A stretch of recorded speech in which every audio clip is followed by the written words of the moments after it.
नमस्कार, स्वागत है राज्यसभा टीवी में। आपके साथ मैं हूं अभिलाषा पाठक। आइए शुरुआत करेंगे इस वक्त की हेडलाइंस के साथ।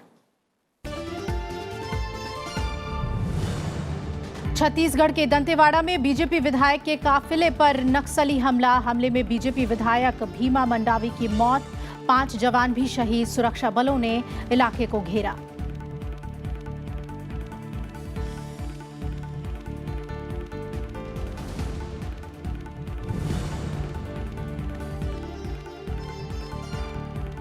लोकसभा चुनाव के पहले चरण के लिए प्रचार हुआ खत्म। मैदान में नितिन गडकरी, किरेन रिजिजू, वीके सिंह समेत कई केंद्रीय मंत्री, हरीश रावत, जीतन राम मांझी, मुकुल संगमा और अजीत सिंह समेत कई दिग्गज भी चुनावी रण में। 20 राज्यों की 91 सीटों के लिए 11 अप्रैल को मतदान।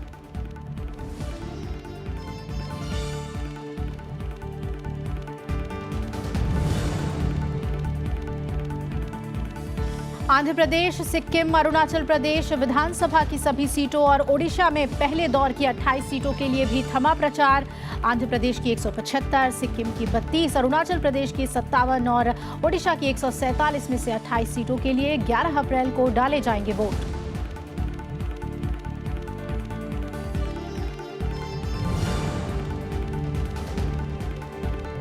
प्रधानमंत्री की महाराष्ट्र और कर्नाटक में चुनावी रैली। चित्रदुर्ग में कहा, हमने पाकिस्तान में आतंकियों को मारा, लेकिन दर्द भारत में कुछ लोगों को हो रहा है। महाराष्ट्र के लातूर में संबोधन में कहा, कांग्रेस में भ्रष्टाचार ही शिष्टाचार।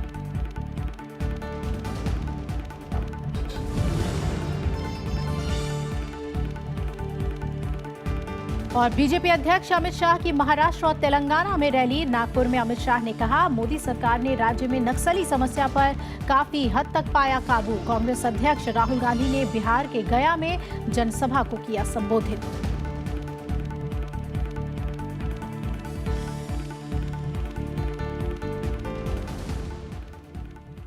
और बुलेटिन में सबसे पहले बात करेंगे छत्तीसगढ़ में हुए नक्सली हमले के। दंतेवाड़ा में बीजेपी विधायक भीमा मंडावी के काफिले पर नक्सली हमले में विधायक की मौत हो गई है।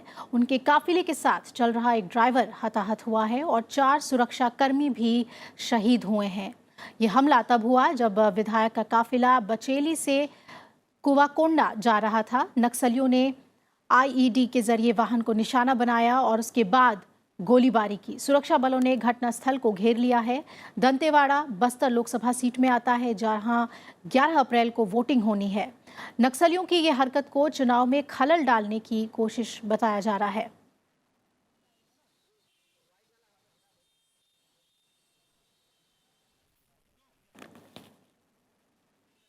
और आपको बता दें कि प्रधानमंत्री नरेंद्र मोदी ने इस हमले की निंदा की है। नक्सली हमले में बीजेपी के विधायक की मौत हुई है, 5 सुरक्षाकर्मी शहीद हुए हैं और बड़ी संख्या में सुरक्षा बल अब मौके पर पहुंच गए हैं। दंतेवाड़ा में नक्सलियों ने हमला किया और दंतेवाड़ा बस्तर इलाके में आता है और यहां 11 अप्रैल को चुनाव होने थे, तो माना जा रहा है कि चुनाव में बाधा डालने के लिए ही नक्सलियों ने यह हमला किया। दंतेवाड़ा जिला में कुवाकोंडा थाना क्षेत्र अंतर्गत श्यामगिरी क्षेत्र में एक आईडी ब्लास्ट में दंतेवाड़ा विधायक श्री भीमा मंडावी और उनके साथ एक ड्राइवर और 3 पीएसओ कुल 5 लोग उस घटना में शहीद होने का भी प्राथमिक जानकारी आ रहा है।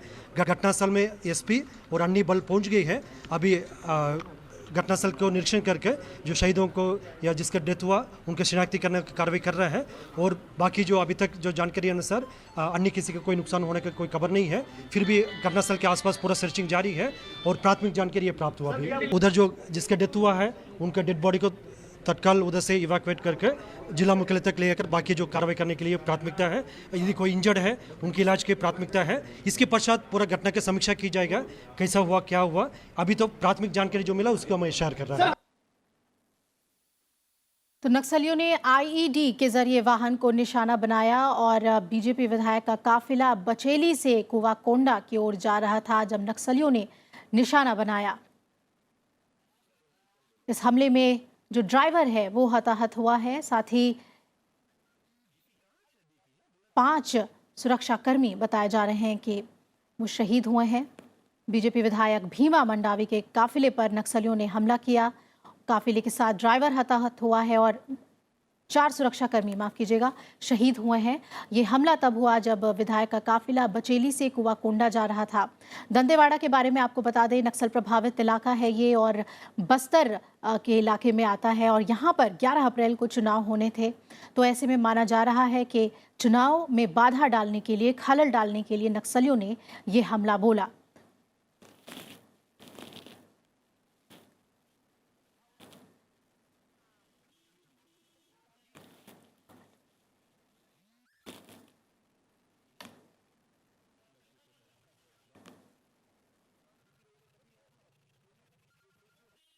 ये मौके की तस्वीर हम आपको दिखा रहे हैं जहां पर ये हमला हुआ और काफिले में जिस गाड़ी में बीजेपी विधायक बैठे थे उस गाड़ी पर ही हमला बोला गया और आसपास के इलाकों की तस्वीर आपको दिखा रहे हैं। ठीक हमले के बाद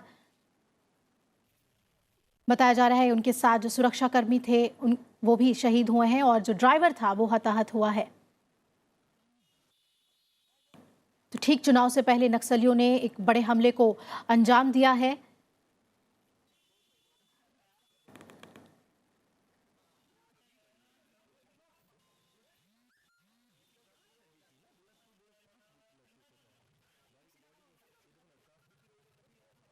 जैसा कि आप देख सकते हैं कि प्रधानमंत्री नरेंद्र मोदी ने ट्वीट कर इस हमले की निंदा की है।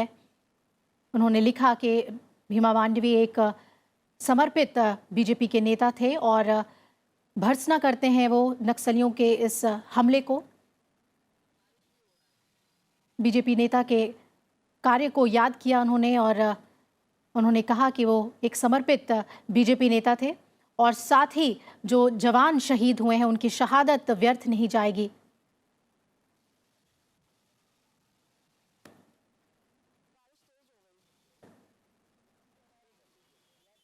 और आई बुलेटिन में अब देख लेते हैं लोकसभा चुनाव से जुड़ी हुई खबरें।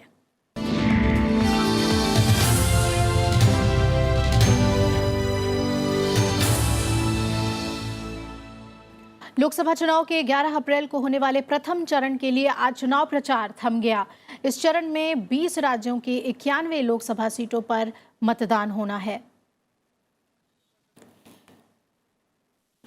तो आपको बता दें कि पहले चरण में 11 अप्रैल को 20 राज्यों की 91 सीटों पर मतदान होना है और उनमें आंध्र प्रदेश की 25 सीटें, तेलंगाना की 17, उत्तर प्रदेश की 8 सीटें, महाराष्ट्र की 7 सीटें, असम की 5, बिहार और ओडिशा की 4-4 सीटें, अरुणाचल प्रदेश, पश्चिम बंगाल, जम्मू कश्मीर और मेघालय की 2-2 सीटों पर वोटिंग होगी। वहीं मिजोरम, नागालैंड, सिक्किम, छत्तीसगढ़, त्रिपुरा, अंडमान निकोबार और लक्षद्वीप की 1-1 सीटें शामिल हैं जहां पर मतदान होंगे और 7 चरणों में देश भर की लोकसभा सीटों पर वोट डाले जाएंगे।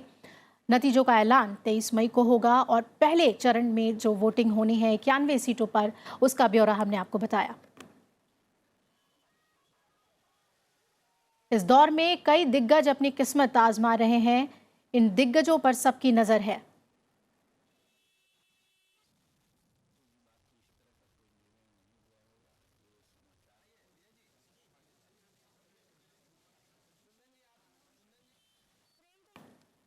महाराष्ट्र के नागपुर सीट पर केंद्रीय मंत्री और बीजेपी के वरिष्ठ नेता नितिन गडकरी का मुकाबला कांग्रेस उम्मीदवार नाना पटोले से होगा।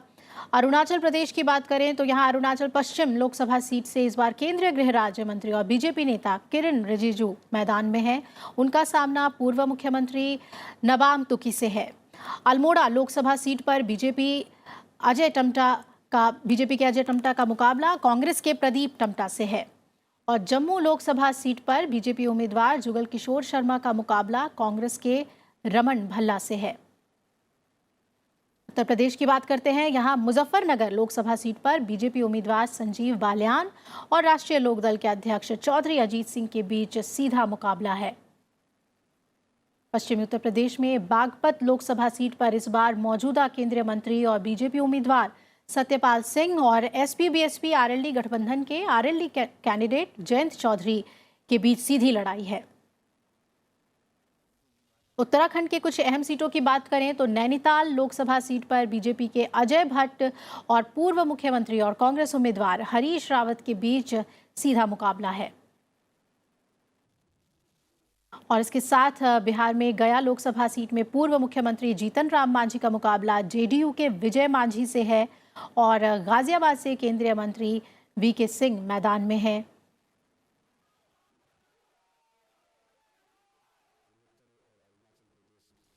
और आइए पहले चरण के वोटिंग से जुड़ी हुई जानकारी के लिए रुक करते हैं। हमारे साथ संवाददाता अनु दीवान जुड़ रही हैं और अखिलेश सुमन भी हमारे साथ जुड़ेंगे ज़्यादा बातचीत के लिए। अखिलेश, पहले आपसे जानना चाहेंगे कि पहले चरण में फर्स्ट फेज़ की हम बात करें, 91 सीटें हैं और किस तरह से देखें पूरे मुकाबले को और ख़ास तौर पे जो चुनावी तैयारियां हैं उसको लेकर।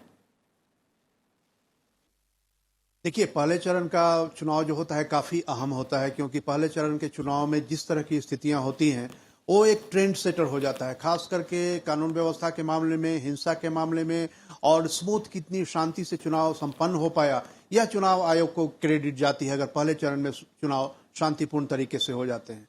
अब अगर बात करें राजनीतिक दलों की, तो राजनीतिक दलों के लिए भी एक काफी परीक्षा की घड़ी होती है। जिस तरह से हम एग्जाम में बैठते हैं और पहला पर्चा काफी लगता है कि अगर वो ठीक से निकल गया तो अगला पर्चा भी निकल जाएगा, राजनीतिक दलों के साथ भी चुनाव के समय ऐसी ही स्थिति होती है, क्योंकि पूरे 5 साल की तैयारियों के बाद जब चुनाव आता है उस समय पहला चरण एक कठिन परीक्षा होती है उनके लिए।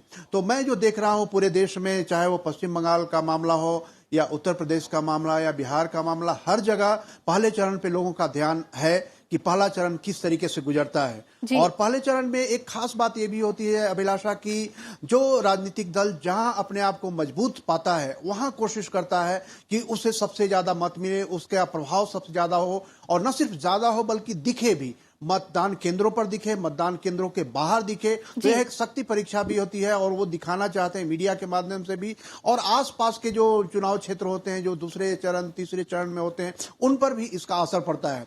इस लिहाज से पहला चरण बहुत ही महत्वपूर्ण होता है अभिलाषा, और इसलिए जो जितने नाम आपने लिए वो नाम तो है ही, उसके अलावा जो नॉर्थ ईस्ट के बहुत सारे इलाके हैं जहां आप जानती हैं, जैसे अरुणाचल प्रदेश है या सिक्किम है, वहां एक ही चरण में विधानसभा का चुनाव, पहले चरण में ही विधानसभा का चुनाव, लोकसभा का चुनाव भी हो रहा है, वैसे ही आंध्र प्रदेश में हो रहा है। तो ये जो जहां साइमल्टेनियस इलेक्शंस होते हैं वहां मैं महसूस कर रहा हूं कि राजनीतिक दलों के सामने और भी कठिन परीक्षा की घड़ी हो जाती है, क्योंकि दोनों चीजों को उन्हें मैनेज करना पड़ता है। और इसमें निश्चित तौर पे जो प्रशासन है, प्रशासन को तो सहूलियतें होती हैं, लेकिन राजनीतिक दल कई बार कहते हैं कि उन्हें इस मामले में थोड़ा सा दोनों चीज को मैनेज करना, विधानसभा के चुनाव मैनेज करना और लोकसभा के चुनाव मैनेज करना काफी चुनौतीपूर्ण होता है। लेकिन जिस तरीके से मैं देख रहा हूं उसमें हर जगह दोनों तरीकों का प्रचार हो रहा है, और इसलिए कहें कि कई बार ये इसमें सहूलियतें भी होती हैं प्रशासन के, खास करके प्रेस मीडिया को भी खास तौर पे और जनता को भी खास तौर पे, क्योंकि एक ही बार में जाकर उन्हें निर्णय ले लेना बिल्कुल होता है। अखिलेश, और कई दिग्गज भी हैं, उनके बारे में भी हम बात करेंगे, क्योंकि आप गैंगटॉक में मौजूद हैं तो नॉर्थ ईस्ट के बारे में और जानकारी आपसे लेंगे हम। हमारे साथ अनु भी जुड़ी हुई हैं, उड़ीसा में वो मौजूद हैं।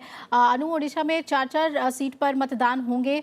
इसके अलावा अगर हम बात करें तो सीधा मुकाबला आप किन पार्टियों के बीच में देख रही हैं? फर्स्ट फेज का जो मुकाबला है वो कितना दिलचस्प रहने वाला है?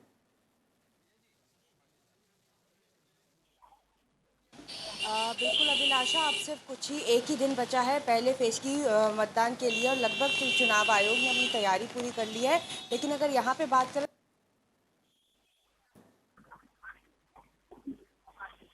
चलिए, अनु हमें उड़ीसा से बता रही थी, और एक बार फिर हम अखिलेश का रुख कर लेते हैं। अखिलेश जी, समझना चाहेंगे आपसे कि नॉर्थ ईस्ट की अगर हम बात करें, अरुणाचल प्रदेश, मिजोरम, नागालैंड, यहाँ पर जो मुकाबला है, क्योंकि बीजेपी बहुत ज़्यादा इस पर ध्यान भी देती है और बहुत जीत भी उन्हें मिली है, ऐसे में इस बार मुकाबले को हम कैसे देखें? क्या बीजेपी एक कंफर्टेबल जोन में है नॉर्थ ईस्ट में?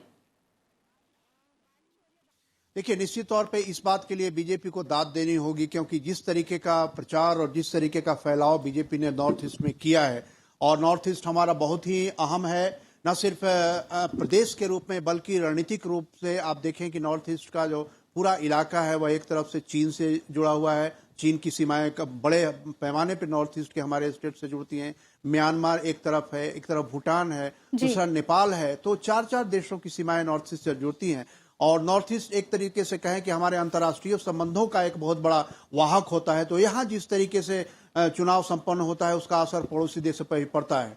और बीजेपी ने जिस तरीके से अपना नॉर्थ ईस्ट में काम किया है वो दिखता है। जिस तरीके से राष्ट्रीय दलों की कई बार अनुपस्थिति खलती थी नॉर्थ ईस्ट में, वह इस बार पूरी हुई है। पिछले चुनाव के समय से ही पूरी हुई है और नेडा बनाकर बीजेपी ने जो किया, तो नॉर्थ ईस्ट के लोगों में भी यह एक बात गई कि हाँ, राष्ट्रीय दल इस मामले में काफी सचेत हैं। और जैसा कि मैं बता रहा था, सिक्किम में जो दोनों चुनाव है, सिक्किम या अरुणाचल प्रदेश में जो विधानसभा के चुनाव हैं और लोकसभा का भी चुनाव है, और इसमें एक बड़ी रोचक स्थिति होती है। कई बार लोग कहते हैं कि लोकसभा के लिए वो किसी राष्ट्रीय मुद्दों के हिसाब से वोट देते हैं और विधानसभा के लिए क्षेत्रीय मुद्दों के हिसाब से वोट देते हैं। बिल्कुल। अभी तो तुरंत हम समझिए कि लौटते हैं आपके पास अखिलेश जी।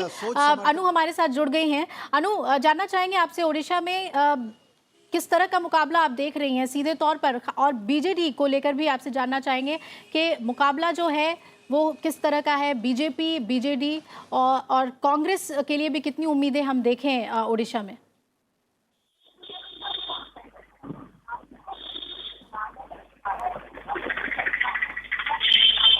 बात है यानी 11 अप्रैल को, लेकिन सही बात है कि इस बार ओडिशा का चुनाव जो है वो बेहद महत्वपूर्ण होने वाला है, क्योंकि कहीं ना कहीं हम ओडिशा की 19 साल बाद तस्वीर बदलती देखेंगे, जहां पे हम देखेंगे कि इस बार बीजेडी के सामने सबसे बड़ी पार्टी जो है वो बीजेपी उभर कर आ रही है, क्योंकि लोगों ने इसके ऊपर बातचीत करना शुरू कर दिया है। पहले ओडिशा के लोग सिर्फ बीजेडी के बारे में ही बातचीत करते थे, लेकिन अब फिलहाल वो अन्य विपक्षी पार्टियों के बारे में भी बात कर रहे हैं। तो यहाँ पे इस बार त्रिकोणीय मुकाबला है। बीजेडी के सामने दो बड़ी पार्टियां हैं, दो नेशनल पार्टीज हैं, बीजेपी और कांग्रेस। वहाँ बीजेपी और चलिए अनु, हम लौटेंगे आपके पास उड़ीसा के बारे में और अपडेट के लिए। फिलहाल शुक्रिया आपका। अखिलेश, आपका भी शुक्रिया गैंगटॉक से हमारे साथ जुड़ने के लिए। तो पूरी तरह से इस वक्त जो पहले चरण के चुनाव में चुनाव प्रचार थम गया, लेकिन उसके साथ ही जो मुकाबला है वो त्रिकोणीय है कई जगहों पर, और बीजेपी के लिए और वहाँ के क्षेत्रीय दलों के लिए भी काफ़ी चुनौतीपूर्ण रहने वाला है। लोकसभा चुनाव के पहले चरण के लिए आज चुनाव प्रचार का आखिरी दिन है और चुनाव प्रचार पूरे चरम पर भी देखने को मिला। प्रधानमंत्री नरेंद्र मोदी ने कर्नाटक के चित्रदुर्ग में जनसभा को संबोधित करते हुए कहा कि हमने पाकिस्तान में आतंकियों को मारा, लेकिन यहाँ भारत में कुछ लोगों को दर्द हो रहा है। उन्होंने कहा कि कर्नाटक के मुख्यमंत्री तो एक कदम आगे बढ़ गए हैं और कहते हैं कि हमारी सेना की वीरता की बात ही नहीं होनी चाहिए, इससे उनके वोट बैंक को नुकसान पहुंचता है। जब हमने आतंकियों पर प्रहार किया तो दर्द पाकिस्तान को हुआ, लेकिन आंसू हमारे यहां कांग्रेस और जेडीएस उनके साथियों के निकले। पूरी दुनिया भारत के पक्ष में खड़ी हो गई, लेकिन हमारे यहां के महामिलावटी दल पाकिस्तान के बजाय मोदी के खिलाफ निंदा प्रस्ताव पारित कर रहे थे। और इसके अलावा प्रधानमंत्री आज मैसूर में भी जनसभा को संबोधित उन्होंने किया। पीएम मोदी ने कर्नाटक के मैसूर में एक चुनावी रैली को संबोधित करते हुए कहा कि बीते 5 साल से आपके सेवक ने सबका साथ सबका विकास के मूल मंत्र पर चलने का प्रयास किया है। स्वच्छ भारत अभियान से लेकर कनेक्टिविटी तक हमारे प्रयासों का बहुत बड़ा लाभ मैसूर को, इस पूरे क्षेत्र को हुआ है। आपण इथं स्वागत करतोय आणि ठाकरेंचं स्वागत आहे। तशा आज महाराष्ट्र के लातूर में भी जनसभा को संबोधित किया। इस मौके पर पीएम के निशाने पर कांग्रेस और एनसीपी रही। प्रधानमंत्री ने कहा कि कांग्रेस में भ्रष्टाचार ही शिष्टाचार है, नोट से वोट खरीदने का ये पाप इनकी राजनीतिक संस्कृति रही है। ये पाकिस्तान कह रहा है, वही भाषा कांग्रेस के चुनाव मैनिफेस्टो में दिखाई दे रही है। भाइयों बहनों, ये बड़े जोरों से कह रहे हैं कि देश में से हम देशद्रोह का कानून हटाएंगे। मैं जरा कांग्रेस वालों को कहता हूं कि दर्पण में जाकर के अपना मुंह देखो। आपके मुंह में मानव अधिकार की बातें शोभा नहीं देती है। आप कांग्रेस वाले, आपको हिंदुस्तान के एक एक बच्चे को जवाब देना पड़ेगा, हिंदुस्तान के एक एक बच्चे को न्याय देना पड़ेगा। आप कांग्रेस वालों ने बाला साहब ठाकरे का नागरिकत्व छीन लिया था, मतदान करने का अधिकार छीन लिया था। इधर बीजेपी अध्यक्ष अमित शाह ने नागपुर में एक जनसभा को संबोधित किया और इस मौके पर उन्होंने कहा कि मोदी सरकार ने नक्सलवाद की समस्या पर काफी हद तक काबू पाया है। उन्होंने कहा कि एक बार फिर एनडीए की सरकार को बहुमत मिलेगा।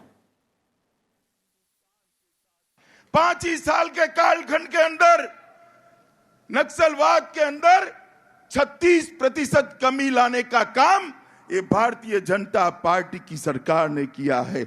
और भौगोलिक क्षेत्रों में पहले 330 जिले थे, अब 76 से भी कम जिले होते होते होते 58 जिलों तक ये बात फैल कर रहे हैं। मित्रों, ये सबसे बड़ी उपलब्धि है भारतीय जनता पार्टी की, मोदी सरकार की।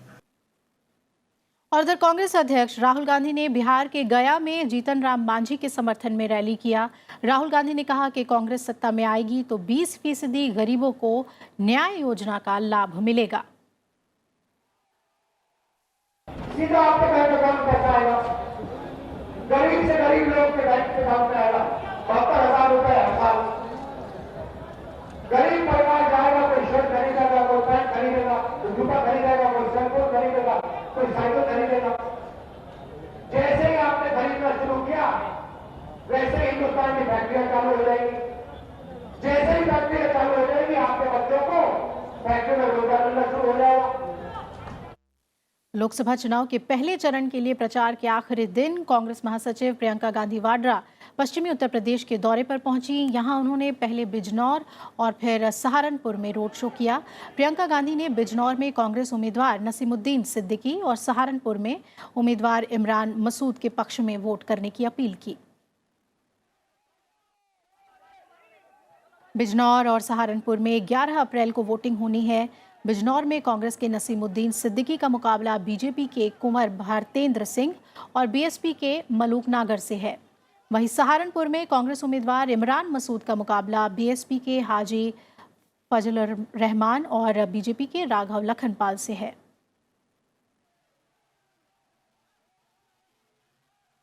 लोकसभा चुनाव के चौथे चरण में 9 राज्यों की 71 सीटों के लिए आज नामांकन दाखिल करने की आखिरी तारीख थी।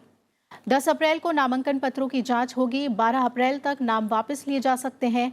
चौथे चरण का मतदान 29 अप्रैल को होगा। नतीजों का ऐलान 23 मई को होगा।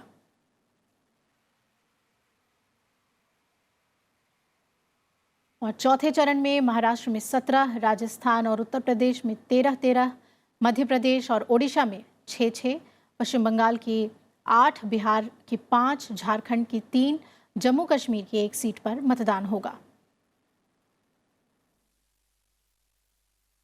और इस दौरे में जिन प्रमुख उम्मीदवारों पर लोगों की नजरें हैं उनमें बिहार के बेगूसराय सीट से केंद्रीय मंत्री गिरिराज सिंह, उत्तर प्रदेश के कन्नौज लोकसभा सीट से डिंपल यादव, कानपुर से पूर्व केंद्रीय मंत्री श्री प्रकाश जायसवाल, पश्चिम बंगाल के आसनसोल लोकसभा सीट से टीएमसी के मुनमुन सेन और बीजेपी उम्मीदवार बाबुल सुप्रियो शामिल हैं।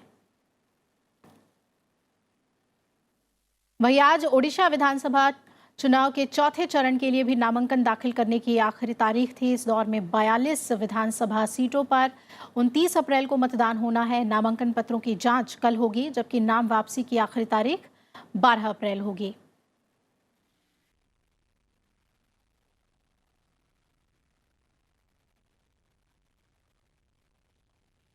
चुनावी मौसम में राजनीतिक दलों की ओर से जारी घोषणा पत्रों में किए गए वादों में कई का जनता के बीच जमकर जिक्र हो रहा है। कांग्रेस जहां गरीब परिवार को सालाना 72,000 देने का वादा कर चुकी है, तो वहीं बीजेपी ने बुजुर्ग किसानों और व्यापारियों को पेंशन देने का वादा किया है। लेकिन सवाल ये है कि क्या जनता पर टैक्स का अतिरिक्त बोझ लादे इन वायदों को पूरा किया जा सकता है। छोड़े जा रहे हैं आपको इस खास रिपोर्ट के साथ। नमस्कार। लोकसभा चुनाव के लिए सभी राजनीतिक दलों ने अपने अपने घोषणा पत्र जारी कर दिए हैं। बीजेपी की ओर से सोमवार को जारी संकल्प पत्र में किसानों पर फोकस करते हुए जहां 1 लाख तक के क्रेडिट कार्ड कर्ज की माफी का वायदा किया गया है, तो ये भी कहा गया कि प्रधानमंत्री किसान सम्मान निधि अब सभी किसानों को मुहैया होगी। पार्टी ने छोटे किसानों और छोटे व्यापारियों को पेंशन का वादा भी किया है। बीजेपी मानती है कि ये वादे ठोस अर्थनीति पर आधारित हैं। ऐसा कोई भी प्रावधान भारतीय जनता पार्टी ने नहीं किया जिसके लिए पूरा रोड मैप नहीं क्लियर है। रोड मैप बहुत स्पष्ट रूप से क्लियर है और किसी भी ऐसी स्कीम्स को अनाउंस नहीं किया जो ऑलरेडी हम लोग कर नहीं रहे हैं और उसके लिए ऑलरेडी एलोकेटेड फंड नहीं है।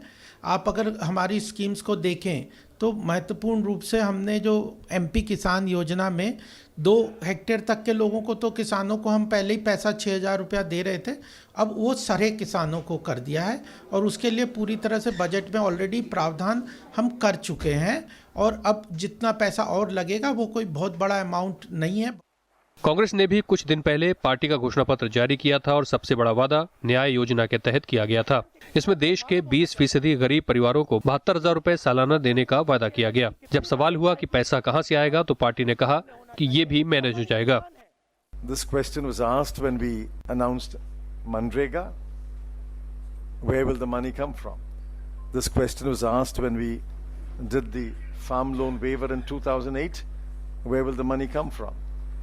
This question was asked when we said Food Security Act will be rolled out throughout the country. Where will the money come from? But the money did come. So Congress sets ambitious goals. But these goals are achievable with wise and competent government. जानकारों का मानना है कि चुनाव दर चुनाव वादे होते रहते हैं जिसमें से कई पूरे नहीं भी हो पाते। ऐसे में लुभावने वादों के लिए चुनाव आयोग को निगरानी का कोई तरीका ढूंढना चाहिए। चुनाव आयोग को चाहिए कि कुछ राजनीतिक दल जो इस प्रकार के प्रलोभन देते हैं कि वो इतनी राशि मुहैया करा पाएंगे या ऐसा कर पाएंगे, अगर वो ऐसा नहीं कर पाते हैं और उस आधार पर वो चुनाव जीत जाते हैं तो उनके लिए क्या कार्रवाई की जा सकती है या की जानी चाहिए, इसका कहीं ना कहीं इस पर शोध होना चाहिए और इस पर चिंतन होना चाहिए।